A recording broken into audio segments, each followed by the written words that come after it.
देखो, coordinate geometry होता क्या है?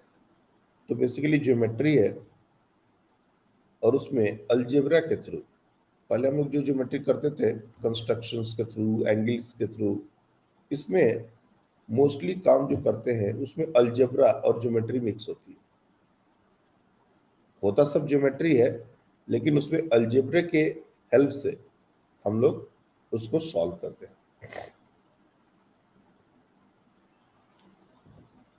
कोऑर्डिनेट सिस्टम जो है वो दो तरीके के होते हैं। एक होता है हमारा 2 dimensional coordinate system, 3 dimensional coordinate system. देखो यहाँ पर मैं लिख रहा हूँ,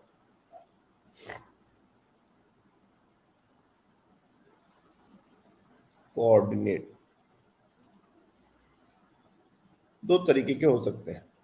जनरली हम लोग 2D कोऑर्डिनेट पढ़ते हैं, लेकिन 3D भी है।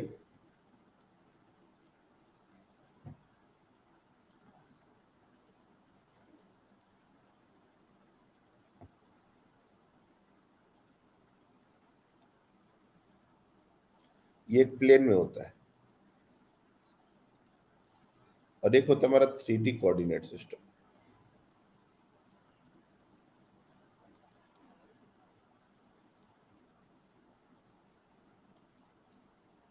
ये हमारा स्पेस में होता है।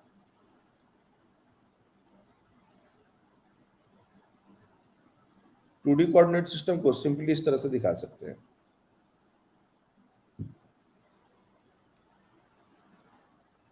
ये हमारा एक्स है, ये वाई है। जनरली इसको एक्स वाई से डिनोट किया जाता है। 3D कोऑर्डिनेट सिस्टम को दिखाने का थोड़ा तरीका हमारा चेंज होता है,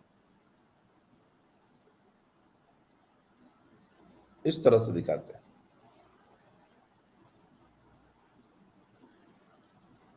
और यहां पर अपने मर्जी से कोई भी एक्स, कोई भी वाई, कोई भी जेड नहीं ले सकते। 3 डायमेंशनल कोऑर्डिनेट सिस्टम में याद रखिएगा, दो अपने मर्जी से लिया जा सकता है, और तीसरा उसके अकॉर्डिंग लेना पड़ता है। जैसे मान लेते हैं, अभी के लिए मैं बता दूं, ये एक्स है, ये वाई है, और ये जेड है। अगर किसी का मर्जी ये एक्स न लेने का हुआ, ये वाई न लेने का हुआ, इसको एक्स की जगह हम वाई ले लिए, इसको वाई की जगह हमने एक्स ले लिया, तो ये जेड नहीं रहेगा, तब जेड नीचे की तरफ हो जाएगा। इसका जो आता है रिजल्ट जो है, वो वेक्टर से आता है, और वेक्टर भी हमने नहीं पढ़ा, इसलिए मैं ज़्यादा नहीं बोलूँगा। बस इतना ध्यान में रखो कि जैसे 2 डायमेंशनल कोऑर्डिनेट सिस्टम में किसी का मर्जी हुआ कि नहीं, हम एक्स इधर लेंगे पॉजिटिव, वाई इधर लेंगे निगेटिव या पॉजिटिव, या फिर एक्स वाई एक्सिस की तरफ लेंगे और वाई एक्सिस को एक्स की तरफ लेंगे, कुछ भी कर सकते हैं। यहाँ कोई ज्यादा वो नहीं है कि एक्स इधर ही लेना है, वाई इधर ही लेना है, ऐसा कुछ नियम रूल नहीं है। We can change in any fashion. लेकिन ये 3 डायमेंशनल में एक रूल ओबे होता है, मैं यहाँ पर लिख देता हूँ। तुम लोग अगर वेक्टर अभी तक पढ़े होंगे कहीं कहीं, I cross J is equal to K, ऐसा करके एक रूल होता है, और हमको इस बात को इंश्योर करना पड़ता है जब भी हम 3 डायमेंशनल कोऑर्डिनेट सिस्टम ड्रॉ करते हैं। तो खैर, मैं अभी इसके बारे में बहुत ज़्यादा बात नहीं कर रहा, मैं 2D के बारे में ही बात करूंगा। ये थोड़ा वेक्टर्स के टाइम आएगा, वेक्टर्स पे हम लोग को डिस्कस करना है, तो वेक्टर्स के टाइम में ये सारी चीज़ें बताऊंगा थोड़ा और अच्छे से। आज का मेरा ज़्यादातर डिस्कशन 2D पर ही होने वाला है। ये हमारा कोऑर्डिनेट सिस्टम कोई नई बात नहीं है। अगर मैंने यहाँ पर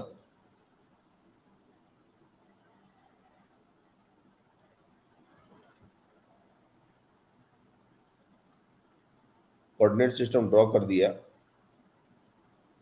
तो ये 2D कोऑर्डिनेट सिस्टम है। कभी कभी इसको रेक्टेंगुलर कोऑर्डिनेट सिस्टम भी बोलते हैं, रेक्टेंगुलर कोऑर्डिनेट सिस्टम।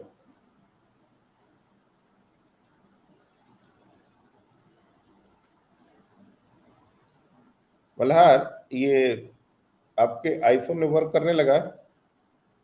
या नहीं?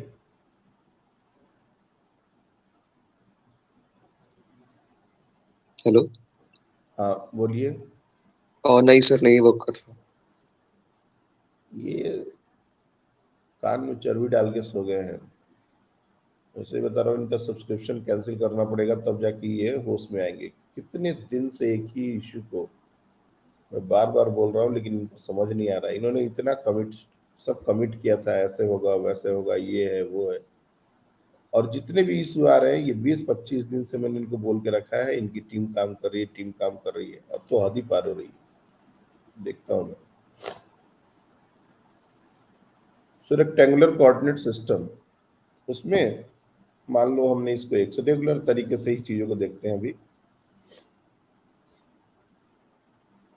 अगर कोई पॉइंट है two dimensional space, two dimensional plane होता है हमारा, जैसे मान लो जिस जमीन पर हम चल रहे हैं, जब हम चलते हैं तो हमारा जो पैर है वो जमीन पर होता है और सर हमारा एयर में होता है। तो सर का अगर कोऑर्डिनेट सिस्टम लिखना हो तो वो 3 डायमेंशनल बात हो गया। लेकिन अगर पैर का कोऑर्डिनेट लिखना हो, पैर का पोजीशन लोकेट करना हो, तो वो 2D की बात होगी। कॉपी पर हम लिखते हैं तो कॉपी पर पेन का जो टिप है, जहां जहां मूव करता है, वो हमारा 2D की बात है। और पेन का जो पीछे वाला हिस्सा है वो बिल्कुल हवा में मूव कर रहा है, तो वो हमारा 3 डायमेंशनल बात होगी। कोई भी पॉइंट, जैसे हमको पता है ये फर्स्ट क्वाड्रेंट है, ट्रिग्नोमेट्री में भी सीखा है, ये सेकंड क्वाड्रेंट है, थर्ड, फोर्थ, ये पॉजिटिव, ये निगेटिव, ऐसे करके ये सारी चीजें हमने सीखी हुई है। इसमें ज्यादा टाइम नहीं लगेगा। कोई भी पॉइंट को अगर हमको लोकेट करना हो, सपोज हमारे पास एक पॉइंट है 3,4, तुमको पता है शुरू में हमारा x होता है, फिर बाद में हमारा y होता है। तो 3 अगर है तो 3 से एक लाइन ऐसे ड्रॉ कर दिया ऊपर से नीचे तक, 4 से एक लाइन ड्रॉ कर दिया ऊपर से नीचे तक, और ये ज्वाइन करके ये हमारा 3,4। जितने भी पॉइंट्स हैं उनको देख के अपन किस क्वाड्रेंट में है ये बता सकते हैं। तो किसी भी पॉइंट को लोकेट करने का एक तरीका ये होता है, दोनों कोऑर्डिनेट्स दे दिए गए 3,4, और तुम उसको इजीली लोकेट कर दो। -2,6, तो x माइनस है, y प्लस है, तो यहाँ पर -2 कहीं यहाँ होगा और 6 कहीं ऊपर होगा, तो ऐसे करके ये ऐसे ज्वाइन कर सकते हैं। तो ये हमारा पॉइंट लोकेट करना, ग्राफ में भी ये चीज थोड़ा बहुत हमने आपको बताया था। लेकिन इसके अलावा भी एक और तरीका होता है कोऑर्डिनेट सिस्टम पर पॉइंट्स को मतलब रिप्रेजेंट करने का, लोकेट करने का। कैसे? और उसको बोलते हैं पोलर कोऑर्डिनेट्स। वेक्टर्स में ये काम आता है, पोलर कोऑर्डिनेट्स।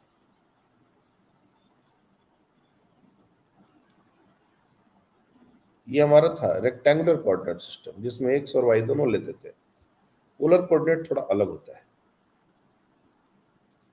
देखने में है ये यही, लेकिन इसमें एक्स और वाई के टर्म्स में हम चीजों को नहीं लेते। जैसे मान लो ये एक पॉइंट है, इसको लोकेट करना है, तो कोऑर्डिनेट सिस्टम में क्या होता था, जैसे मान लो पहले तो हमने 3 और 4 दे के पॉइंट्स कहाँ है वो बताया। मान लो यहाँ पर एक पॉइंट बना देता हूँ, ये एक पॉइंट बना लेते हैं अपन। इस पॉइंट को लोकेट करना है तो यहाँ से एक परपेंडिकुलर एक्स एक्सिस पर डालेंगे, एक परपेंडिकुलर वाई एक्सिस पर डालेंगे। जहां पर ये एक्स एक्सिस को हिट किया, जहां पर ये वाई एक्सिस को हिट किया, ये दोनों हमारे कोऑर्डिनेट्स हो जाएंगे। ये हो जाएगा एक्स कॉमा वाई। वैसे यहां पर वैसा काम नहीं करते। यहां पर क्या करते हैं कि इसको सेंटर से, या ओरिजिन कहो, ओरिजिन से ज्यादा, ओरिजिन से ज्वाइन करते हैं। यस।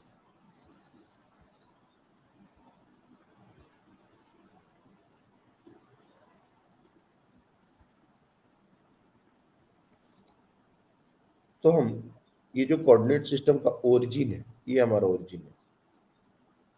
ओरिजिन से इस पॉइंट को ज्वाइन करते हैं। ये हमारा पॉइंट पी है, लेट्स अज्यूम दिस। अब ये परपेंडिकुलर ड्रॉप नहीं होगा, ओरिजिन से वो कितने डिस्टेंस पर, उसको बोलते हैं आर। और ये हमारा एक रेफरेंस लाइन, ये जो एक्स एक्सिस है, इसको एक्स एक्सिस नाम लेके इसको बोलते हैं reference line. Reference line Y का कोई खास रोल नहीं है, मतलब हमने ड्रॉ तो जरूर कर दिया है लेकिन इसका रोल है नहीं कुछ, और मैं इसको एक्स भी नहीं लिख रहा। क्यों? हम लोग पोलर कोऑर्डिनेट्स डील कर रहे हैं। और ये रेफरेंस लाइन से एंटी क्लॉकवाइज डायरेक्शन में ये लाइन जितनी एंगल बनाती है उसको बोलते हैं थीटा। तो इस पी पॉइंट का जो नोटेशन है या लोकेशन कैसे हम फिगर आउट करेंगे, तो इसको लिखते हैं आर थीटा। अगर मान लो यहां पर कोई पॉइंट यहां आ गया कुछ देर के बाद, तो जैसे कोऑर्डिनेट में क्या होता था x1 y1, यहां पर हो गया x2 y2, वैसे यहां पर x2 y2 नहीं करना है, अपने को इसको ज्वाइन करना है यहां से।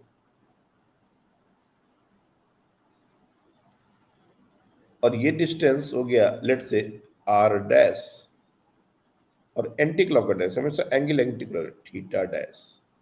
तो वो पॉइंट, ये मान लो ये पॉइंट हो गया Q, तो Q पॉइंट का ये हमारा P पॉइंट है। Q पॉइंट का हमारा जो, जिसे हम लोग उसको बोलते हैं कोऑर्डिनेट, तो यहाँ पर ये पोलर कोऑर्डिनेट क्या होगा, r डैश थीटा डैश।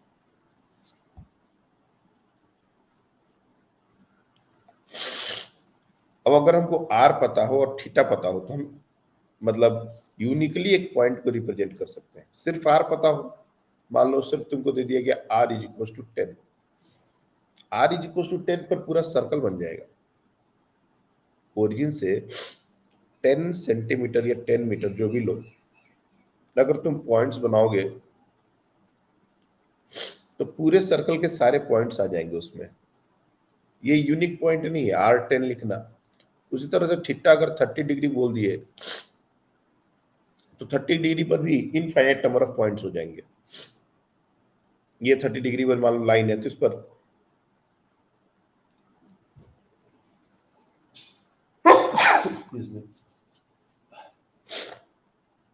ये 30 डिग्री का मान लो लाइन है रेड वाला, तो यहां पर यहां से लेके यहां तक ये जितने भी पॉइंट्स है सब 30 डिग्री होते हैं। ये दोनों को जब कंबाइन करते हैं आर एंड थीटा, तब ये हमारा यूनिकली एक पॉइंट को रिप्रेजेंट करता है। वेक्टर्स में इसकी बहुत जरूरत होती है। वेक्टर्स को हम दोनों तरीके से रिप्रेजेंट करते हैं, एक कोऑर्डिनेट्स मेथड से, एक पोलर मेथड से। स्टार्टिंग में हम पोलर मेथड्स लेते हैं। जैसे जिन लोगों ने थोड़ा बहुत वेक्टर्स पढ़ा हो, मैं वेक्टर्स अभी नहीं सिखा रहा, लेकिन एक वेक्टर को इस तरह से रिप्रेजेंट करते हैं और उसका जो लेंथ है ये उसका मैग्नीट्यूड बताता है, इसको लिखते हैं हम लोग आर, और ये जितना एंगल बनाता है ये लिखते हैं थीटा। तो बेसिकली ये हमारा पोलर कोऑर्डिनेट है। This is our polar coordinate. और इसी को अगर हम लोग एक परपेंडिकुलर ड्रॉप कर दें और इसको कुछ इस तरीके से ऐसे और ऐसे रिप्रेजेंट करें, तो ये हमारा एक्स और वाई इसको लिख दें, तो एक्स क्या होगा और वाई क्या होगा ये जानने की, बताने की जरूरत नहीं है, तुम लोग को ये सिखाया गया है। आर के टर्म्स में अगर ये एंगल थीटा है तो एक्स हो जाएगा आर कॉस थीटा, और ये वाई जो है वो हो जाएगा आर साइन थीटा। तो ये आर को आर कॉस थीटा और आर साइन थीटा के फॉर्म में लिखना, ये हमारा होता है कोऑर्डिनेट फॉर्म। और सिंपली आर एंड थीटा के फॉर्म में लिखना, ये होता है पोलर फॉर्म। तो वेक्टर्स में दोनों तरीके हमारे काम आते हैं, ये वाला भी और ये वाला। अब कोई भी ग्राफ अगर हो, पहले तो रेक्टेंगुलर कोऑर्डिनेट सिस्टम में दो तीन बातें और बता दूं, कभी कभी काम आने वाली चीजें हैं, और फिर वहीं से हमारा डिस्कशन आगे की तरफ बढ़ेगा। पोलर कोऑर्डिनेट्स में इससे आगे अगर हम कुछ भी बताएंगे ना, तो ये वेक्टर्स का पूरा डिस्कशन आ जाएगा। वेक्टर्स में ये पोलर कोऑर्डिनेट्स को हम लोग कंटिन्यू करने वाले हैं। ये जो इसके बाद की जो कहानी है कि दो वेक्टर्स कैसे ऐड होंगे एंड ऑल, इसको कैसे डील करते हैं, ये सब हमारा वेक्टर्स के अंदर ही आ जाएगा, तो इसको मैं अभी कंटिन्यू नहीं कर रहा। रेक्टेंगुलर कोऑर्डिनेट सिस्टम में कुछ कुछ बातें हैं जो हमको जाननी है, तो वो कर लेते हैं अपन। तो रेक्टेंगुलर कोऑर्डिनेट सिस्टम में सबसे पहले बात है कि दो पॉइंट्स है, उनके बीच का डिस्टेंस। जैसे मान लो हमने कोई भी दो पॉइंट ले लिया, यहां से यहां, ये पॉइंट है ए और ये पॉइंट है बी। इसके कुछ कोऑर्डिनेट्स है, लेट्स से x1 y1। इसका कुछ कोऑर्डिनेट है x2 y2। और आपसे पूछा गया find A B. A B क्या होगा? बेसिकली ए बी क्या है? ये लाइन का लेंथ है, ये लाइन का लेंथ है, और ये हमारा आता है डिस्टेंस फॉर्मूला से। अगर आपसे पूछा जाए, आप डायरेक्टली अगर फॉर्मूला याद किए होंगे तो उसको डायरेक्टली हम ऐसे लिखते हैं, x1 माइनस x2 का whole square plus y1 minus y2 का होल स्क्वायर। और अगर यही चीज थ्री डायमेंशनल में होती, थ्री डायमेंशन में अगर यही काम करना होता, तो हम लोग z1 minus z2 plus z1 minus z2 का भी होल स्क्वायर कर देते। तो इसी हमारा जो टू डायमेंशन फार्मूला में जो रिजल्ट्स होते हैं, इसी को हम थ्री डायमेंशन में एक्सटेंड करते हैं। उसको एकदम से अलग से पढ़ने का जरूरत नहीं है। कभी कभी तो काम आएगा ही, ऐसा नहीं बोलेंगे, लेकिन हमारा मेन जो है वो 2D पर ही फोकस रखना है। कितने लोग बता सकते हो कि ये आता कैसे है? Just raise your hands. ये जो डिस्टेंस फार्मूला है ये कैसे आता है? ओके,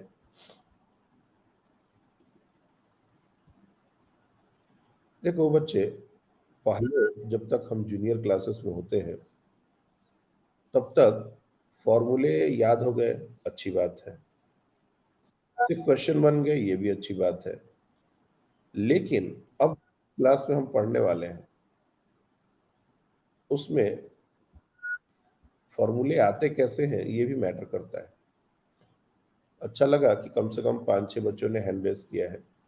और मैं एक्चुअली माइक की इशू की वजह से मैं बार बार आंसर नहीं ले पा रहा, बहुत ही, क्योंकि मैं जब तक बच्चे से बुलवाता नहीं हूँ मैं क्लास आगे नहीं प्रोसीड करता।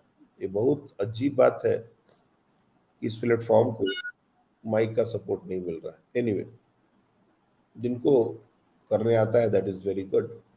एक्चुअली करते कैसे हैं? एक बार मैं तुमको एक्सप्लेन कर दूं। तो ये जो दोनों पॉइंट्स है ना, इन दोनों पॉइंट से हम लोग परपेंडिकुलर ड्रॉप करते हैं दोनों एक्सिस पर। लाइक यहाँ ए पॉइंट है, तो ए पॉइंट से एक परपेंडिकुलर हमने वाई एक्सिस पर ड्रॉ किया, हमने एक्स एक्सिस पर ड्रॉ किया। सिमिलरली इस बी पॉइंट से हमने एक वाई एक्सिस पर ड्रॉ किया, एक एक्स एक्सिस पर ड्रॉ किया, इस तरीके से। और ये जो डिस्टेंस है, ये जो वाई एक्सिस से जो डिस्टेंस है x1, तो यही तो है x1। और ये यहां से यहां तक ये पूरा जो डिस्टेंस है ये हमारा y1 है। सिमिलरली ये यहां से यहां तक ये पूरा डिस्टेंस जो है वो है x2, और ये डिस्टेंस है y2। ये नॉर्मल हमारा कोऑर्डिनेट का अंडरस्टैंडिंग है, ये हमको पता है। अब यहां पर देखोगे एक राइट एंगल ट्रायंगल बन रहा है, ये एक राइट एंगल ट्रायंगल है, ये छोटा सा, ये छोटा सा एक राइट एंगल ट्रायंगल बन रहा है।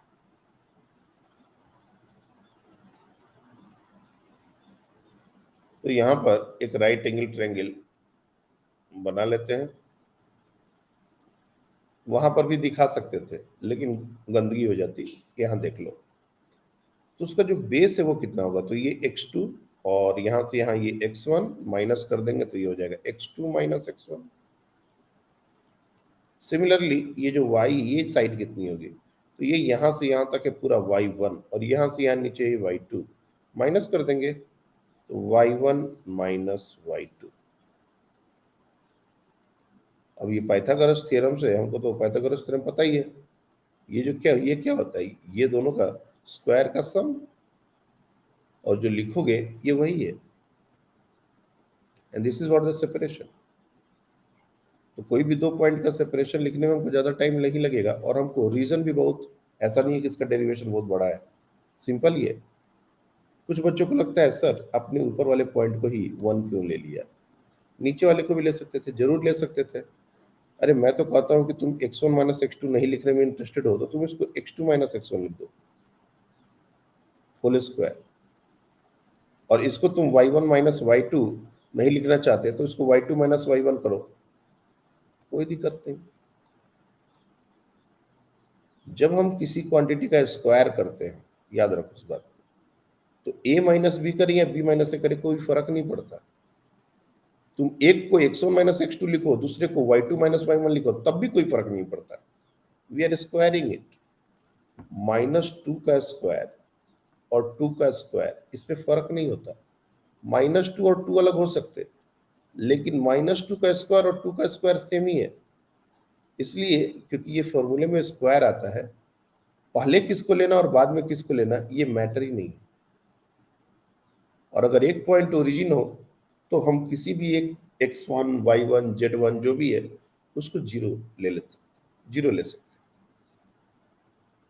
तो ये कोऑर्डिनेट सिस्टम का सबसे बेसिक फार्मूला है, जो क्लास 10th या 9th में आई गेस जब पहली बार तुम लोग ने कोऑर्डिनेट पढ़ा होगा तो ये फार्मूला पढ़ा होगा। कोऑर्डिनेट ज्योमेट्री में बहुत सारे फॉर्मूले हैं, पूरा कोऑर्डिनेट ज्योमेट्री फॉर्मूला से भरा पड़ा है, और सारे फॉर्मूले अपने को याद हो ये कोई जरूरी नहीं, लेकिन हाँ कुछ कुछ बातें हैं जो हमको समझ में आनी चाहिए, जैसे equation of line, equation of circle, equation of ellipse, ये सारी चीजें हमको समझ में आनी चाहिए। तो हमने ऑलरेडी डिस्टेंस फार्मूला, ये जो है ए बी, इसको बोलते हैं distance formula. This result is called distance formula.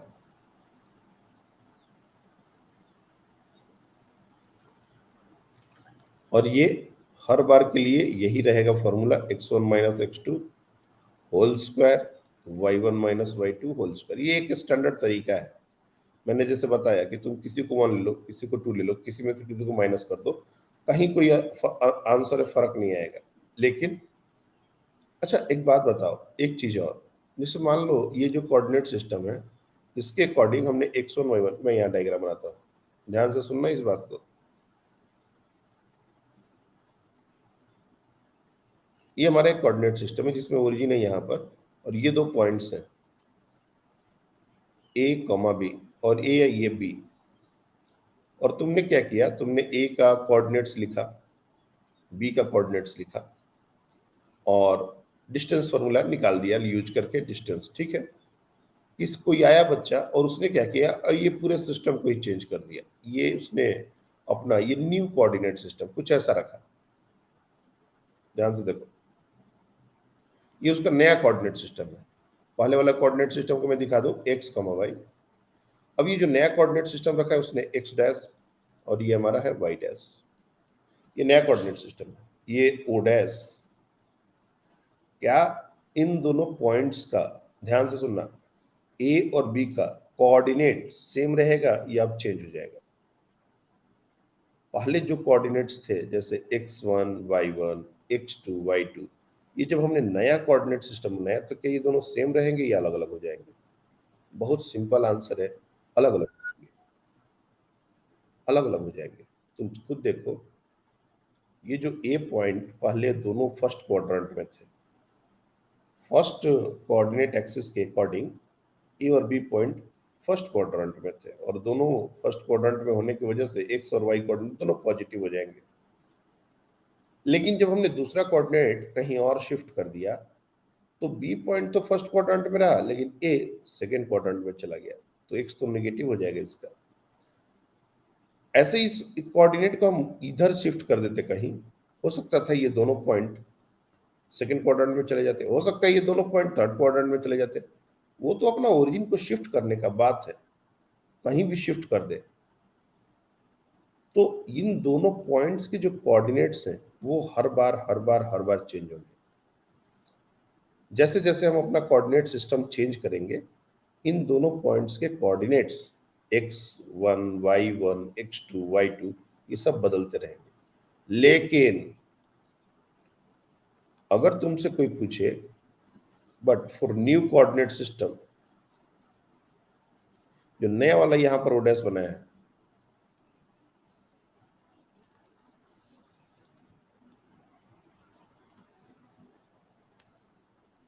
What about A B? A B के बीच का जो डिस्टेंस होगा क्या वो भी बदल जाएगा या सेम रहेगा? ये जो ए बी का जो डिस्टेंस है वो चेंज होगा या सेम रहेगा अगर हमने कोऑर्डिनेट सिस्टम चेंज किया तो? एनीवन?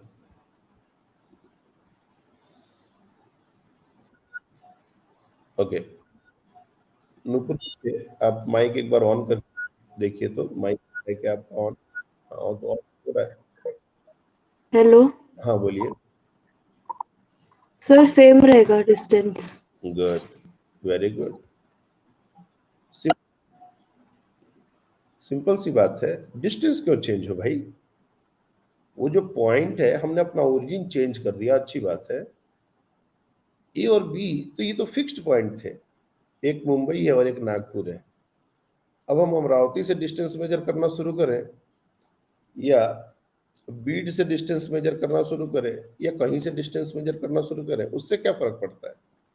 दोनों पॉइंट्स तो फिक्स्ड हो गए हैं। अब नागपुर से अमरावती के बीच का जो डिस्टेंस होगा वो थोड़ी ना चेंज हो जाएगा, हम चाहे कहीं से मेजर करना शुरू करें। ये इंटरेस्टिंग बात है। अब तुम मान लो ए बी निकालते हो, तो चूंकि हमने नए कोऑर्डिनेट को एक्स डैश डैश से दिखाया है, तो मैं यहां पर भी x1 dash minus x2 dash का square plus y1 dash minus y2 dash का स्क्वायर, ये डैश के अकॉर्डिंग लिख दिया। लेकिन ये एग्जैक्टली इसी के बराबर होगा। कोऑर्डिनेट्स चेंज होंगे, वैल्यू चेंज नहीं होगा। इसीलिए जब भी दो पॉइंट के बीच का सेपरेशन निकालना हो तो ओरिजिन कहीं भी ले लो, फर्क नहीं पड़ता। मैं फिर से बोल रहा हूं, तुम लोग को मान लो कोई किसी ने बोला कि चलो भाई तुम इन दोनों पॉइंट के बीच का सेपरेशन निकालो, तुमको रेफरेंस ओरिजिन के बारे में कुछ नहीं बोला गया, you don't have any idea कि ओरिजिन कहाँ है, तो तुम अपने मर्जी से कहीं भी एक ओरिजिन लेने के लिए फ्री हो, ले लो। इस ओरिजिन के अकॉर्डिंग इन दोनों पॉइंट्स के कोऑर्डिनेट्स निकालो और डिस्टेंस फॉर्मूला लगा दो। जो आंसर आएगा that will be valid, always valid, वो कभी गलत नहीं होगा। लेकिन अगर तुमसे कोई कहे कि ए पॉइंट का कोऑर्डिनेट्स लिखो और बी पॉइंट का कोऑर्डिनेट लिखो, तब तुम्हारा ओरिजिन कहां तुमने लिया ये मैटर करेगा। किसी ने अपना ओरिजिन यहां ले लिया ऐसा, तो उसके अकॉर्डिंग ए और बी के कोऑर्डिनेट्स अलग आ जाएंगे, तुम्हारे लिए अलग आ जाएंगे, सबके लिए कोऑर्डिनेट पॉइंट अलग अलग आ जाएंगे। But distance between A and B doesn't depend on reference origin. Individual coordinates depend करते हैं लेकिन सेपरेशन डिपेंड नहीं करता। और ये बहुत ही इंपॉर्टेंट स्टेटमेंट है, मैं यहाँ पर लिखता हूँ और इसको मैं बहुत बार फिजिक्स में यूज करता हूँ। सो यहाँ पर मेन जो नटशेल आया वो क्या आया? Coordinates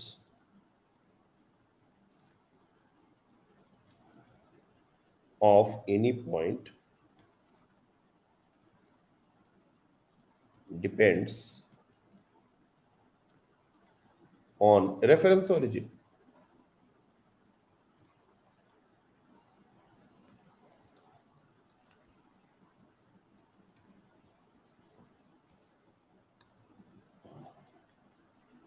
Reference origin,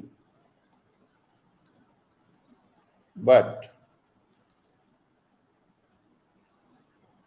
the separation between 2 points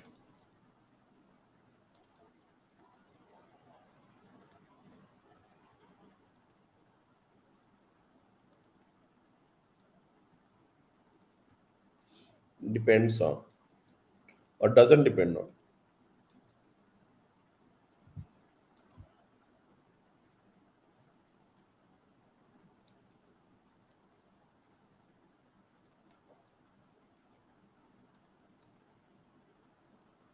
या फिर इसको इंडिपेंडेंट भी लिख सकते हो, इंडिपेंडेंट।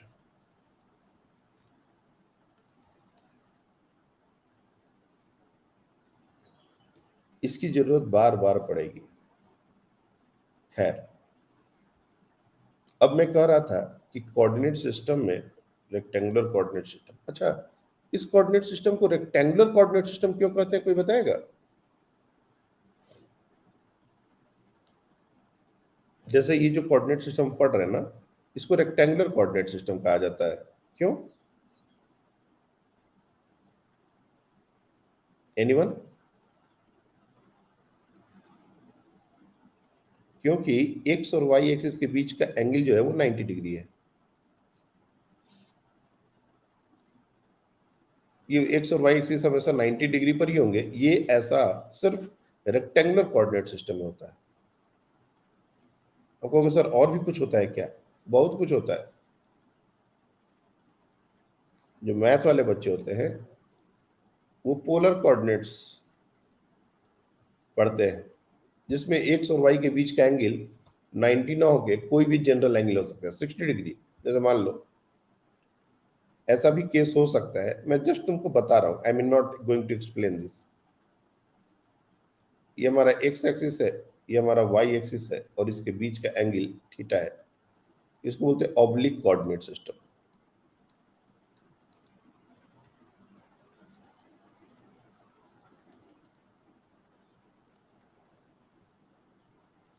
इस तरह से भी हम पॉइंट्स का लोकेशन प्लॉट करते इस कोऑर्डिनेट सिस्टम में, थीटा उसमें रोल प्ले करेगा। और यही थीटा जब 90 हो जाता है तो वो रेक्टेंगुलर हो जाता है। हम लोग मोस्टली रेक्टेंगुलर पढ़ते हैं। तो रेक्टेंगुलर कोऑर्डिनेट सिस्टम में हम लोग different type of graph, different type of shape का इक्वेशन कैसे लिखते हैं, बेसिकली ये इक्वेशंस हमारे लिए इंपॉर्टेंट है। तो देखिए, इक्वेशन ऑफ सम स्टैंडर्ड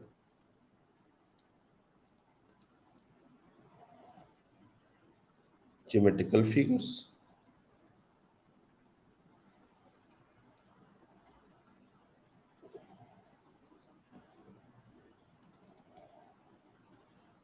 सबसे पहले हम लोग बात करेंगे इक्वेशन ऑफ स्ट्रेट लाइन। ये बहुत बार पढ़ा है, बट फिर भी आज हमको इसको दोबारा देखना पड़ेगा।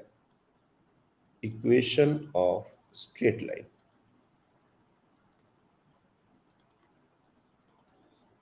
और ये जो स्टैंडर्ड इक्वेशन होता है ये होता है y is equal to mx plus C.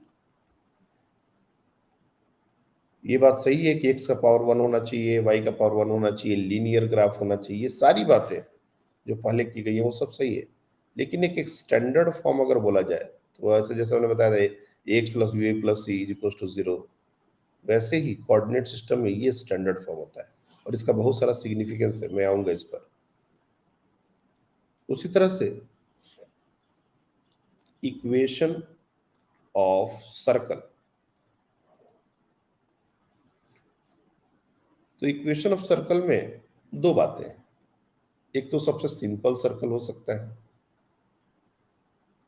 ये जो सर्कल मान लो जो हमने ड्रॉ कर रहे हैं,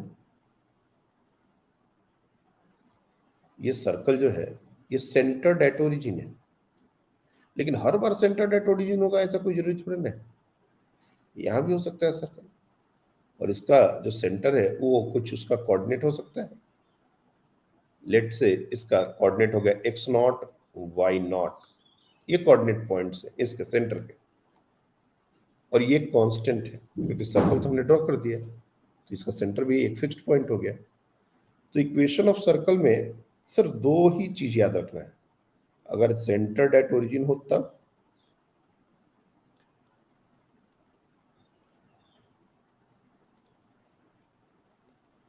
सेंटर्ड एट ओरिजिन का जो इक्वेशन है वो होता है X square plus Y square is equal to R square. और आर क्या है? आर रेडियस है, आर है रेडियस। और अगर सेंटर्ड एट अदर पॉइंट, जैसे दूसरा ये वाला जो सर्कल, इसका इक्वेशन क्या लिखेंगे? तो बस आपको क्या करना है, एक्स में से एक्स नॉट को माइनस कर देना है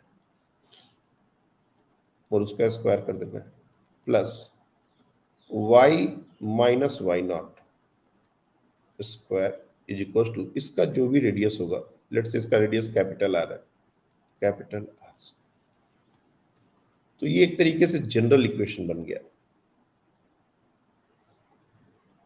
इससे तुम कैसे भी सर्कल को लिख सकते हो इक्वेशन, अगर आपको उसका सेंटर पता हो और उसका रेडियस पता हो तो होना ही पड़ेगा। कोई भी सर्कल को दो ही तो चीजें हैं जो डिफाइन करती हैं, एक उसका सेंटर और एक उसका रेडियस। तो सेंटर कहाँ पर है और रेडियस कितना है, अगर ये दो चीजें पता हो तो ये लिख के हम उसका इक्वेशन बना सकते हैं। ये सारी चीजें एक्स वाई प्लेन में हो रही है, इसलिए मैं एक्स वाई यूज कर रहा हूं। अगर ये वाई जेड प्लेन में होती तो वाई जेड यूज करते, अगर ये जेड एक्स प्लेन में होती तो जेड एक्स यूज करते। अब ये क्या हो गया, हमेशा एक्स वाई प्लेन होता है ऐसा बात नहीं है। एक 3 डायमेंशनल स्ट्रक्चर में हम लोग रहते हैं। तुम घर में बैठे होगे, किसी भी कॉर्नर दीवार का, जमीन और दो दीवार जहां मिल रहे हो उस कॉर्नर को देखोगे तो कुछ ऐसा फील आएगा। कोई भी घर में अगर बैठे होगे अभी रूम के अंदर, और उसके किसी भी एक कॉर्नर को जहां पर वर्टिकल वॉल और सरफेस मीट कर रहे हैं, अगर आप देखोगे तो वहां पर कुछ ऐसा सिचुएशन बनेगा। ये जहां पर हमारा पैर होता है ये फर्श है, जनरली इसको हम लोग बोलते हैं एक्स वाई प्लेन। जरूरी नहीं है किसी को एक्स और किसी को वाई बोला जाए, जैसे मैंने कहा, लेकिन जनरली इसको एक्स वाई बोला जाता है। इसी हो गया X Y plane, X Y plane. ये वाई और जेड को मिलके जो प्लेन बनता है, ये वाली प्लेन, ये होगा वाई जेड प्लेन। और जेड एक्स प्लेन कौन सा होगा, तो ये जो बिल्कुल सामने है, मतलब मैं थोड़ा सा इधर नहीं दिखा पा रहा, इधर दिखा रहा हूं, ये पीछे की तरफ, ये वाली जो प्लेन है सामने, ये हमारी जेड एक्स प्लेन है, जेड एक्स प्लेन। और सर्कल चूंकि एक प्लानर फिगर है, एक प्लेन फिगर है, कहीं भी इसको ड्रॉ करेंगे तो एक प्लेन चाहिए। तो जिस प्लेन में भी ड्रॉ कर दिए तो एक्स और वाई, अगर एक्स वाई प्लेन में है तो वाई जेड प्लेन में अगर ड्रॉ किए तो वाई जेड होगा, जेड एक्स प्लेन में ड्रॉ किए तो जेड एक्स होगा। लेकिन इक्वेशन ऐसा ही होगा, ये बात समझो। दूसरी बात, अगर यही हमारा सर्कल ना होके इलिप्स हो, एक इलिप्स जो है वो बहुत ही शानदार फिगर होता है, हम लोग को इसकी जरूरत है। इक्वेशन ऑफ इलिप्स,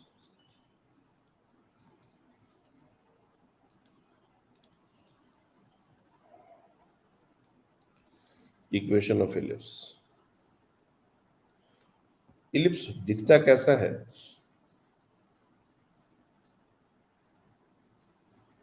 इस तरह से। मैंने थोड़ा उतना भी अच्छा नहीं ड्रॉ किया। सर्कल को दोनों तरफ से थोड़ा खींच दिया जाए ना, तो जो शेप बनता है उसको बोलते हैं इलिप्स। हमने क्या किया, सर्कल को ये दोनों साइड से, ये इधर से और इधर से पकड़ के ऐसा थोड़ा खींच दिया, ऐसा मान के चलो, तो ऐसा शेप हो जाता है। अंडा का शेप नहीं है, अंडा इलिप्स नहीं होता, वो एक तरफ से थोड़ा पतला होता है, एक तरफ से थोड़ा मोटा टाइप का होता है, वैसा नहीं।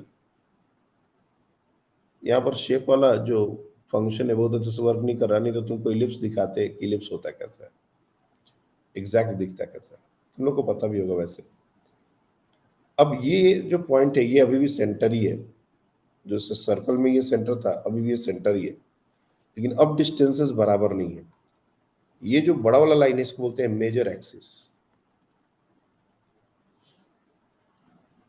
और ये जो छोटा वाला एक्सिस है इसको बोलते हैं माइनर एक्सिस। अब कहोगे सर वाई एक्सिस को हमेशा माइनर बोलते हैं क्या, नहीं ऐसा नहीं है। जो छोटा है उसको माइनर बोलो, जो बड़ा है उसको मेजर बोलो। और ये होते हैं उसके आधे, इसको बोलते हैं सेमी मेजर एक्सिस।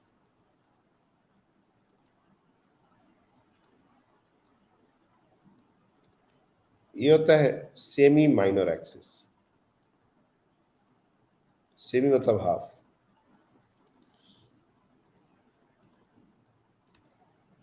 और इसको प्रॉपर नोटेशंस हैं, जैसे सेमी मेजर एक्सिस को जनरली ए से और इसको हम दिखाते हैं बी से। ये प्रॉपर नोटेशन है, तुम चाहो तो कोई और भी ले लो, कोई दिक्कत नहीं है।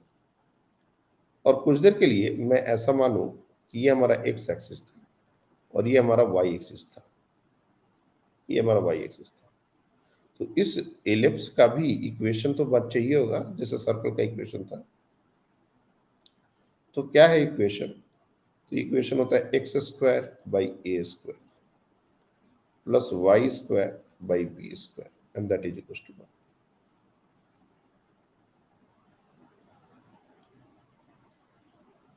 सर्कल में ये दोनों ए स्क्वायर और बी स्क्वायर आर स्क्वायर के बराबर हो जाते हैं, इसलिए ये जो इक्वेशन है ये रिड्यूस हो जाता है ऐसा। तुम देखोगे तो इस इलिप्स जो है वो ज्यादा स्टैंडर्ड फिगर है। क्यों? क्योंकि इसी में अगर इस फिगर को इसमें एक मॉडिफिकेशन कर दिया जाए कि ए और बी बराबर हो गए और वो आर के बराबर है, लेट्स अज्यूम दिस, तो अगर ये कंडीशन डाल देंगे ना तो ये इलिप्स बिकम सर्कल, ये इलिप्स जो होगा बिकम सर्कल। तो सर्कल जो है वो एक स्टैंडर्ड केस है, एक स्पेशल केस है रादर, और इलिप्स एक स्टैंडर्ड केस है। इलिप्स वैरायटी के हो सकते हैं, लेकिन अगर दोनों एक्सिस, मेजर एक्सिस और माइनर एक्सिस बराबर हुए तो वो सर्कल हो जाएगा, that is a special case. अब ये इलिप्स क्यों पढ़ना, पहले तो नहीं पढ़े थे सर, इसको हमको एक दो चैप्टर्स में बहुत यूज आता है। अगर मैं चाहूं तो इसके आगे भी बहुत सारी बातें बता सकता हूं, लेकिन तब तक ना तुमको याद रहेगा और ना ही तुम इसको आज बहुत अच्छे से ले पाओगे। इसलिए आज सिर्फ इंट्रोड्यूस कर रहा हूं कि इलिप्स जो है वो होता क्या है, उसका इक्वेशन क्या होता है।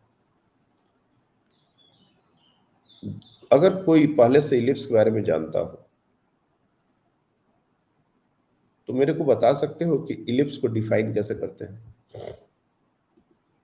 Anyone can explain how the ellipse is defined?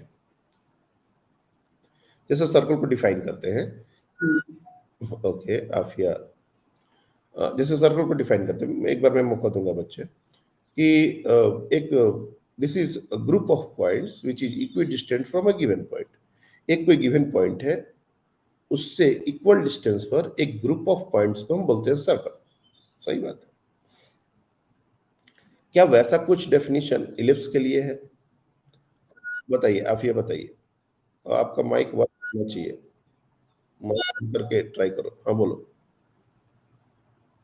Sir जब कोन को स्लैंट वे में अगर कट करते हैं और उसके जो अगर उस पर 3 पॉइंट्स लिए ए बी सी, तो x1 और y1 से A B C equidistant रहते हैं। ओके, बढ़िया। और कोई इसमें कुछ, और किसका हैंड रेज हो रहा है? Excuse me. और किसने हैंड रेज किया है? नहीं। देखो, एक तो ये कोनिक सेक्शन के अंदर पढ़ना होता है, नो डाउट। ये जो टॉपिक है इलिप्स, पाराबोला, हाइपरबोला, ऐसा करके 3 ग्राफ होते हैं, 3 ज्योमेट्रिकल फिगर होते हैं और इनको पढ़ना होता है कोनिक सेक्शन। अब ये कोन क्या है ये तो हम जानते हैं, उसको कट करते हैं एक प्लेन से। खैर मैं उसमें नहीं जाना चाहता, मैं उस तरह से इसको एक्सप्लेन नहीं करता। मैथ में उसका एक्सप्लेनेशन वैसा होता है। फिजिक्स में, रियल लाइफ में अगर कोई इलिप्स, मान लो तुमको बोला जाए ड्रॉ एन इलिप्स, जैसे सर्कल ड्रॉ करने के लिए बोला जाता है, तुम क्या करते हैं? तुरंत एक प्रोटेक्टर लेते हैं, पेंसिल फिक्स करते हैं, एक जगह फिक्स करके घुमा देते हैं। अगर तुमसे कोई कहे कि इलिप्स ड्रॉ करो, कैसे ड्रॉ करोगे? बताओ। How you are going to draw an ellipse? Anyone?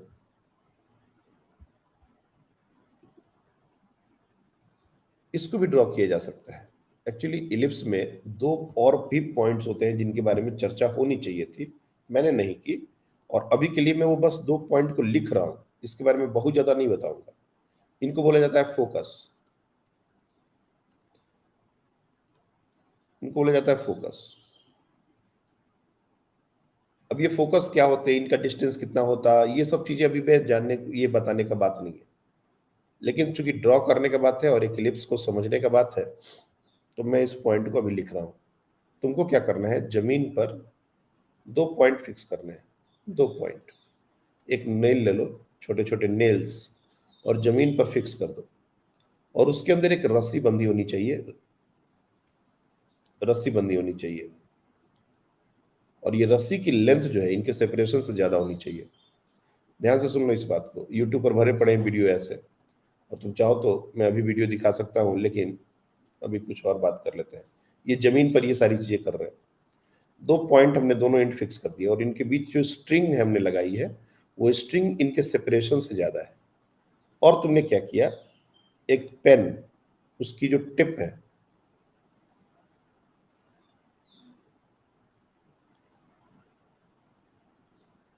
ये हमारा पेन है, इसकी टिप को इस स्ट्रिंग में कुछ ऐसे फंसा के और खींच लिए बिल्कुल, ताकि स्ट्रिंग दोनों टाइट हो जाए। उसको तब तक तुम इधर उधर करके खींचते रहे जब तक कि स्ट्रिंग टाइट ना हो जाए। मान लो ऐसे दूर खींच रहे तो कहीं यहां पर लाएंगे तो स्ट्रिंग बिल्कुल टाइट हो जाएगा। और स्ट्रिंग को पूरा टाइम टाइट रखते हुए इसको घुमाना है, चारों तरफ घुमाना है, और स्ट्रिंग को टाइट रखना है, याद रखना। आई एम श्योर कि तुम लोग को समझ में आ रहा है कि हम बोल क्या रहे हैं। तुमको पेन को इस स्ट्रिंग में ऐसे फंसा लेना है, और इसको खींच के वहां तक लेके जाना है कि स्ट्रिंग दोनों टाइट हो जाए बिल्कुल। और अब जहां जहां तुम्हारा पेन जा सकता है, उन दोनों स्ट्रिंग को, दोनों पोर्शंस को टाइट रखते हुए अगर तुम उसको घुमा दोगे ना, तो ये इलिप्स बन जाएगा। यही इलिप्स बन जाता है। यानी कि इंटरेस्टिंग बात क्या है, इंटरेस्टिंग बात ये है कि अगर ये तुमने इलिप्स वो बनाया, अगर तुम बनाओगे तो ऐसा बन जाएगा। और ये वो दोनों पॉइंट हैं जिनको मैं कुछ देर के लिए F1 और F2 लिख देता हूं। अगर तुमने कोई भी पॉइंट यहां यहां यहां कहीं भी इलिप्स के पेरीफेरी पर कहीं भी कोई पॉइंट ले लिया ए, तो इसका यहां से और यहां से जो डिस्टेंस का सम होगा, that means AF1 plus AF2, ये कांस्टेंट होगा। And that will be equal to, अगर ये पॉइंट बी है तो BF1 BF2।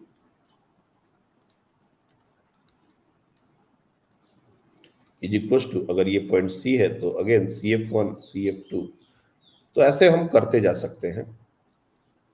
वैसे 3 पॉइंट्स के बाद से समझ में आ गया होगा।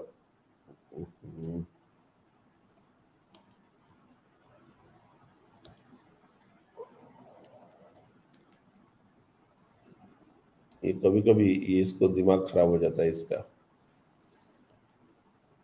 रुक जाइए।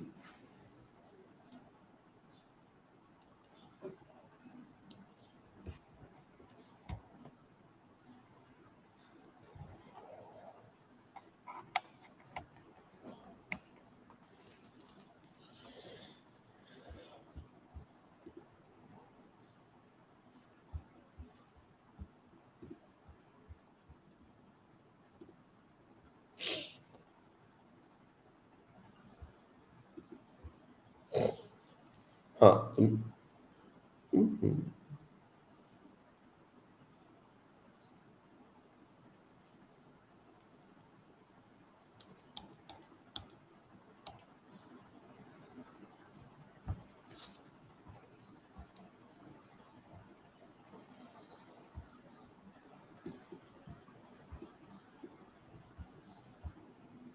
एक मिनट बच्चे।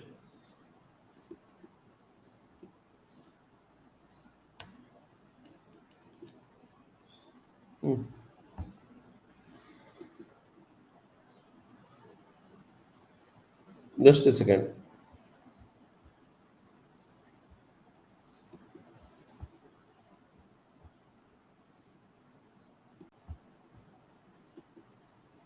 हाँ देखिए, तो ये हमारे बराबर होते हैं, ये हमारा इलिप्स है। और ये बहुत ही इंटरेस्टिंग है, मतलब नेट पर, यूट्यूब पर बहुत सारे वीडियो है, तुम घर पर आज ही कर सकते हो इस काम को। और इलिप्स की जरूरत है, तुमको पता है जो हमारे प्लैनेट्स हैं वो इसी तरह के पाथ में रिवॉल्व करते हैं। और सन जो है वो सेंटर पर नहीं होता। बहुत बार लोगों को बचपन में शायद पढ़े होंगे कि हमारे प्लैनेट जो है वो सर्कुलर ऑर्बिट में रिवॉल्व करते हैं। सर्कुलर ऑर्बिट में नहीं रिवॉल्व करते, इलिप्टिकल पाथ में घूमते हैं। केपलर का लॉ है ये। और सन जो है वो सेंटर में नहीं होता। जो लोग जानते हैं कि इस इलिप्स में ऐसा सेंटर हमारा इस सन यहाँ होता है, कहीं एक फोकस पे होता है, कहीं एक फोकस पर होता है, चाहे लेफ्ट वाले या राइट वाले उस फोकस पर होता है। तो इलिप्स हमारे लिए एक बहुत ही इंपॉर्टेंट फिगर, और इसका इक्वेशन और इसके बारे में जो भी हमें इन्फॉर्मेशन दी वो हमको पता होना चाहिए। तो सर्कल हो गया, इलिप्स हो गया। मैं वापस से अपने स्ट्रेट लाइन ग्राफ पर आता हूं, और अब हम लोग एक चीज के बारे में बात करेंगे जिसको कहते हैं हम लोग slope of a straight line या slope of a graph. Straight line नहीं, स्लोप ऑफ अ ग्राफ। ये बहुत ही इंपॉर्टेंट बात है और आज इसकी अंडरस्टैंडिंग जरूरी है। इसको एम से डिनोट करते हैं। मेरे को कोई बताए, इस क्लास में बैठा हुआ माइक सबका ऑन हो रहा है ऐसा मुझे लग रहा है। जिनके नहीं हो रहे हैं सॉरी फॉर दैट, लेकिन जिनके हो रहे हैं वो लोग माइक से ही ऑन करके अपना बताएंगे स्लोप होता क्या है। What is the slope of a graph? कौन बताएगा? ओके, क्या ओके, चलिए आप हम आपको स्टार्ट करते हैं। आपसे बताइए क्या होता है slope? Sir y2 minus y1 upon x2 minus x1। Okay, एक और हाँ बोलो। ट्रिग्नोमेट्रिक फंक्शन, ट्रिग्नोमेट्रिक रेशियोज में tan theta slope of graph रहता है। ओके, तो एक बार आध्या आप बताओगे? माइक काम कर रहा है आपका? तो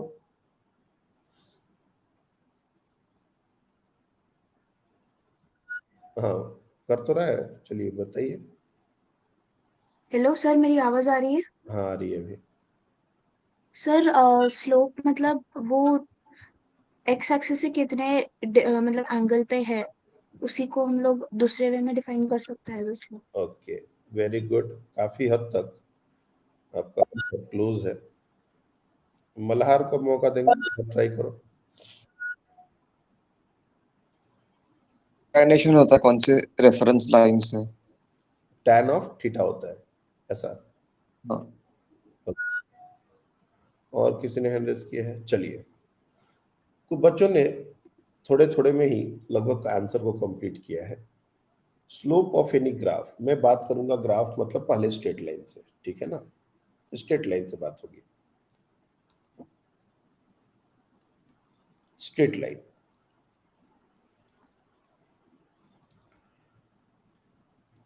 तो अगर मैंने कोई भी स्ट्रेट लाइन ड्रॉ करी है, ये हमारा नॉर्मल कोऑर्डिनेट सिस्टम है, और हम स्ट्रेट लाइन कहीं से भी ड्रॉ कर सकते हैं। एक लाइन मैंने सोचो ऐसी ड्रॉ कर ली, ये लाइन 1 है। एक लाइन हमने ऐसी ड्रॉ कर ली, ये लाइन 2 है। और भी वेराइटीज हो सकती हैं, मैं बस इन दोनों को लेके ही अभी बात करूंगा। हाँ, एक लाइन ऐसी भी हो सकती है, ये हमारी 3 है, और एक लाइन ऐसी भी हो सकती है 4। देखो लाइन कहाँ से पास कर रहा है, अब ये हमारे लिए इंपॉर्टेंट नहीं है। ये चारों लाइन पॉजिटिव एक्स एक्सिस के साथ इनका कुछ इंक्लिनेशन है। अगर देखो तो पॉजिटिव एक्स एक्सिस के साथ 1 वाला जो लाइन है, वो जो एंगल बना रहा है, लेट्स से मैं उसको θ1 लिखता हूँ। जो 2 वाला लाइन है, हमेशा एंगल लेना है पॉजिटिव एक्स एक्सिस से। ये सब बहुत कॉमन सी बातें हैं जो अब तक कितनी बार रिपीट हो चुकी मुझे नहीं पता। ये जो लाइन है और एक्स एक्सिस भी इधर ही है, यहाँ पर θ3 साफ साफ दिख रहा है 0 हो रहा है, और यहाँ पर ये θ4 90 हो रहा है। तो θ3 और θ4 तो बहुत ऑब्वियस सी बात है, इसमें कोई ज्यादा तकलीफ नहीं है। θ1 क्या हम बोल सकते हैं कि ये एंगल लेस देन 90 डिग्री है। θ2 क्या बोल सकते हैं ग्रेटर देन 90 डिग्री है। तो देख के समझ आ रहा है स्लोप क्या होता है। क्या ये थीटा होता है? नहीं, स्लोप जो होता है ना बच्चे, एम, वो होता है tan of theta. tan of theta कोई भी लाइन पॉजिटिव एक्स एक्सिस से जो एंगल बनाता है, उस एंगल का टैन जब निकालेंगे तो जो वैल्यू आएगा उसको बोलते हैं स्लोप। लमसम लैंग्वेज में तुम कह सकते हो कि ये इंक्लिनेशन बताता है और भी बहुत सारी बातें, लेकिन अगर तुमको प्रॉपर तरीके से डिफाइन करना हो तो ये tan of the angle made by any line with the positive direction of x axis. मैं क्या बोल रहा हूं कि स्लोप, अगर तुमको स्लोप डिफाइन करना है तो यहां लिख रहा हूं स्लोप ऑफ एनी लाइन, जिसको हम m बोलते हैं, वो है क्या? तो it is tan of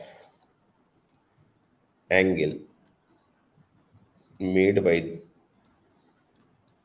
that line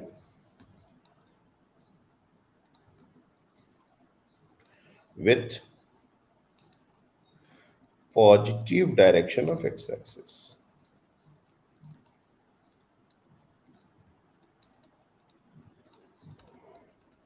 positive direction of x axis के साथ जो हमारा लाइन एंगल बना रहा है उसका टैन, ये होता है स्लोप। तुमको पता है कोऑर्डिनेट सॉरी ट्रिग्नोमेट्री पढ़े हुए हो, टैन जो होता है ये फर्स्ट क्वाड्रेंट में पॉजिटिव होता है, लेकिन सेकंड क्वाड्रेंट में क्या होता है? नेगेटिव होता है। इतना पता होना चाहिए तुमको। तो ये जो पहला वाला लाइन है, इसका अगर हम स्लोप का सिर्फ साइन बात करें, कितना है वो नहीं बता रहे, क्योंकि एंगल हमको नहीं पता, θ1 का एग्जैक्ट वैल्यू नहीं पता, लेकिन 90 से छोटा ये पता है, और 90 से छोटा होने पर टैन निकालेंगे तो ये पॉजिटिव ही आएगा। तो पहले वाले लाइन के बारे में बोल सकते हैं कि स्लोप पॉजिटिव है। दूसरा वाला जो लाइन है उसके बारे में बोल सकते हैं कि इसका स्लोप निगेटिव है। तीसरा वाला लाइन, इसके बारे में बोल सकते हैं स्लोप 0 है। और चौथे वाले लाइन, इसके बारे में बोल सकते हैं स्लोप इन्फिनिटी है। क्या कोई भी लाइन का हम स्लोप देख के बता सकते हैं प्लस है, माइनस है, मैंने पॉजिटिव है, निगेटिव है, 0 है या इन्फिनिटी है? इसमें तो कोई डाउट नहीं होना चाहिए। देख के एंगल समझ में आ जाएगा। एंगल 90 से छोटा है तो स्लोप पॉजिटिव, एंगल 90 से बड़ा है स्लोप निगेटिव। बाकी 0 और 90 तो ऑब्वियस ही है। तो जब भी हम कोई लाइन ड्रॉ करते हैं उसका स्लोप देखते ही पता चल जाता है। और जब हम ये इक्वेशन लिख रहे हैं y is equal to M X plus C, तो ये m जो है वो स्लोप है, ये वही स्लोप है। और c जो है इसका नाम होता है y इंटरसेप्ट। इसके पहले जब हमने ग्राफ ड्रॉ करना सिखाया था तो हमने अलग तरीके से सिखाया था आपको। वो तरीका भी गलत नहीं है, वो तरीका भी परफेक्ट है, सब कुछ बराबर है, सब कुछ सही है। लेकिन इसको अलग तरीके से भी देखने का एक बात होता है, और वो तरीका है कि जब मान लो हमको कोई ऐसा इक्वेशन दे दिया गया 2x plus 3y minus 4 is equal to 0, और हमसे पूछा गया कि इसका स्लोप बताइए, इस लाइन का स्लोप क्या है? तो हम इसको स्टैंडर्ड फॉर्म क्या है? ये है, इस फॉर्म में कन्वर्ट करने की कोशिश करेंगे। क्या लिखेंगे इसको? 3y is equal to minus 2x plus 4। अभी भी ये स्टैंडर्ड फॉर्म में नहीं है। स्टैंडर्ड फॉर्म में y का कोएफिशिएंट 1 है, तो इसको y करेंगे माइनस 2/3 x प्लस 4/3। ये हो गया स्टैंडर्ड फॉर्म। और यहां से रिलेट करके स्लोप और other m can be written as minus 2/3 negative. ये साइन इंपॉर्टेंट है, याद रखना। ये वैल्यू में बहुत ज्यादा इंटरेस्ट नहीं दिखाना, माइनस में इंटरेस्ट।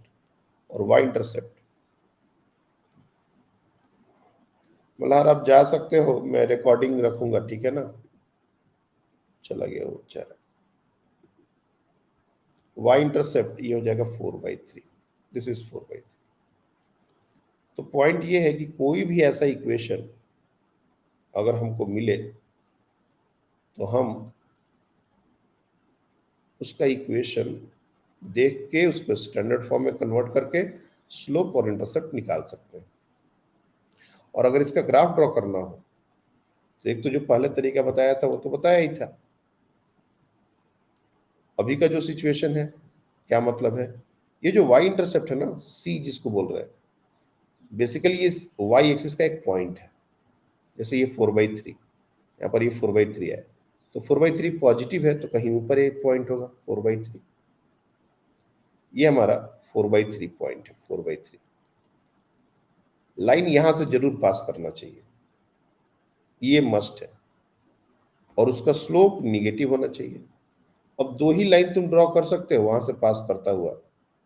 कौन कौन सा? एक ऐसा और एक ऐसा।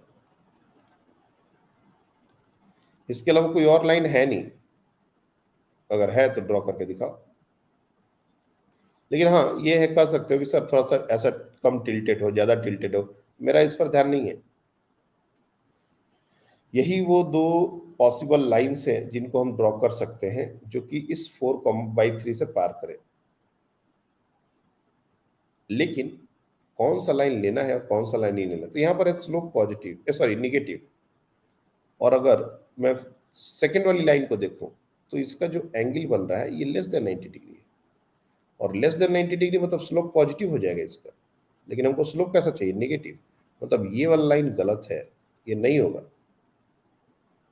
यानी कि हमारा जो एक्चुअल ग्राफ होगा इस लाइन का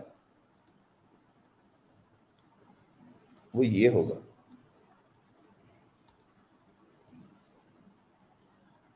that will B this equation, this line. अब ये कहां पर कट करेगा ये निकालना कोई बड़ी बात नहीं, you can easily figure it out. लेकिन हम स्टैंडर्ड फॉर्म में अगर एक लाइन का इक्वेशन ला देते हैं तो उसके बाद अपन पॉइंट्स भी नहीं देखते, वाई एक्सिस हमको मिल ही जा रहा है कहां पर कट करेगा, और स्लोप निगेटिव या पॉजिटिव इसके बेसिस पर ग्राफ ड्रॉ कर लेंगे।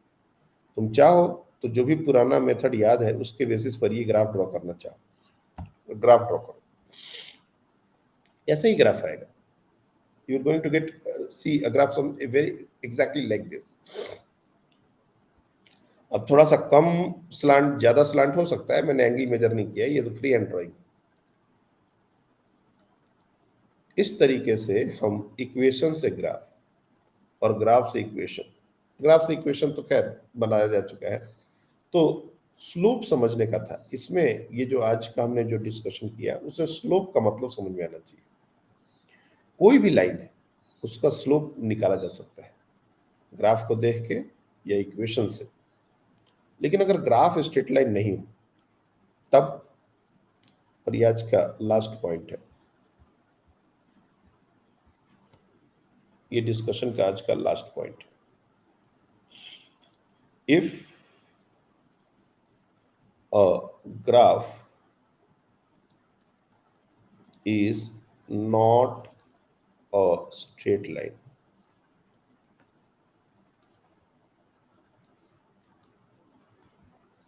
how to find slope in that case?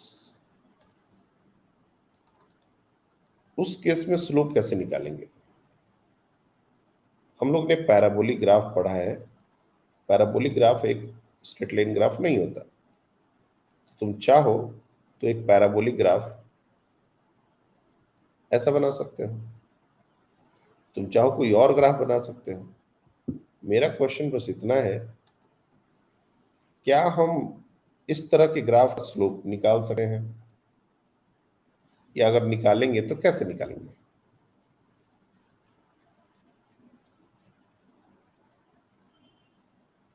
Anyone?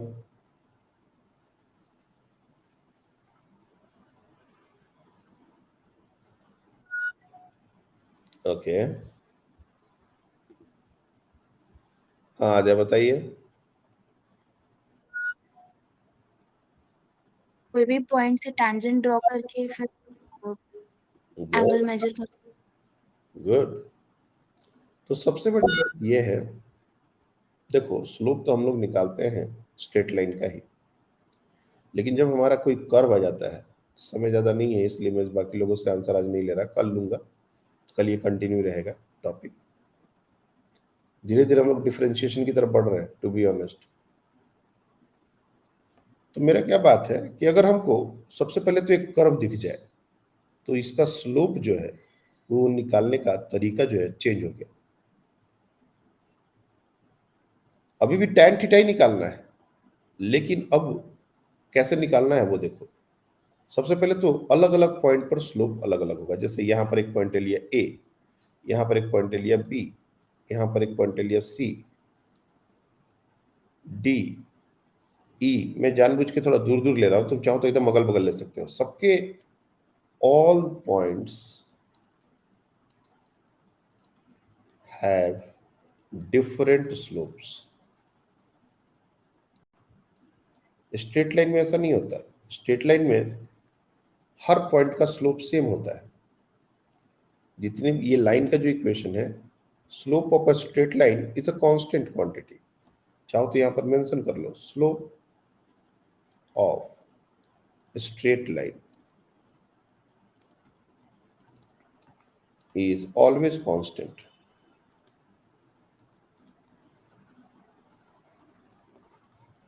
लेकिन स्लोप ऑफ अ ग्राफ या स्लोप ऑफ अ कर्व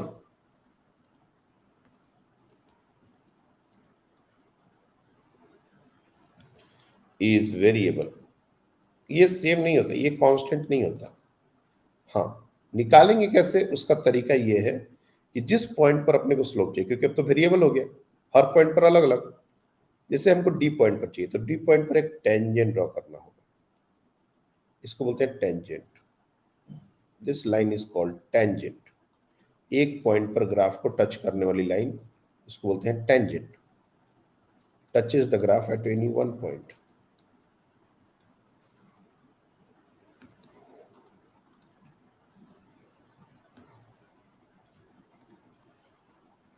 और उस टेंजेंट का हमको स्लोप लेना पड़ेगा, लाइक दिस। ये हमारा थीटा डी, इसका टेन लेना पड़ेगा। अगर ई पॉइंट पर स्लोप निकालना है तो ई पॉइंट पर टेंजेंट ड्रॉ करना पड़ेगा,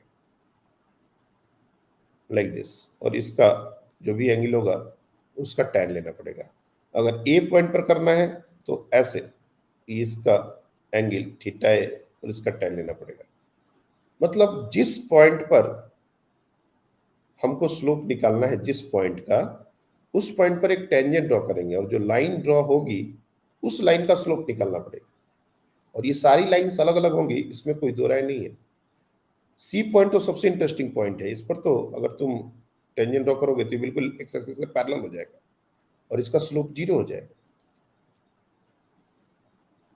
कहीं स्लोप निगेटिव है, कहीं स्लोप पॉजिटिव है, कहीं स्लोप 0 है। तो कर्व के भी स्लोप होते हैं, ऐसा नहीं कि कर्व का स्लोप नहीं होता, लेकिन उसको ग्राफिकली कैसे निकालते हैं, टेंजेंट ड्रॉ करके। लेकिन ये टेंजेंट ड्रॉ करना क्या रियल लाइफ में एक ग्राफ दे दिए, तुम टेंजेंट ड्रॉ करो, एंगल मेजर करो और उसका tan थीटा निकालो, क्या ये इतना सब कर पाएंगे?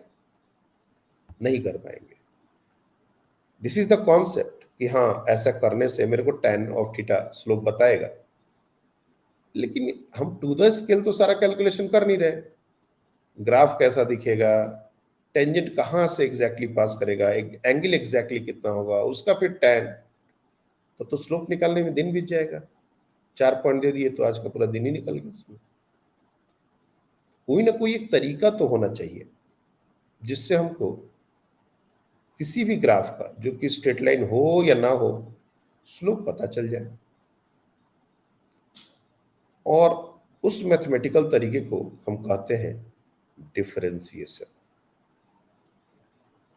जो तरीका है किसी भी ग्राफ के स्लोप निकालने का, वही होता है डिफरेंशिएशन। डिफरेंशिएशन के बहुत सारे यूजेस हैं। एक यूज है, कोई भी ग्राफ अगर दिया गया है तो उसका स्लोप निकालना। तो मैं यहां पर लास्ट स्टेटमेंट, जो आज क्लोजिंग स्टेटमेंट दे रहा हूं कि डिफरेंशिएशन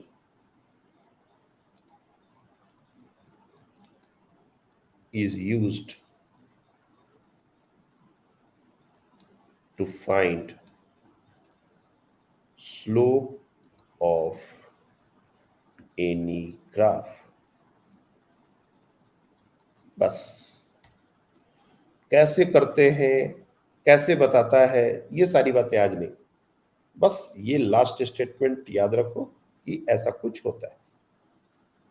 आज हम लोग यही रखते हैं। That's all for today.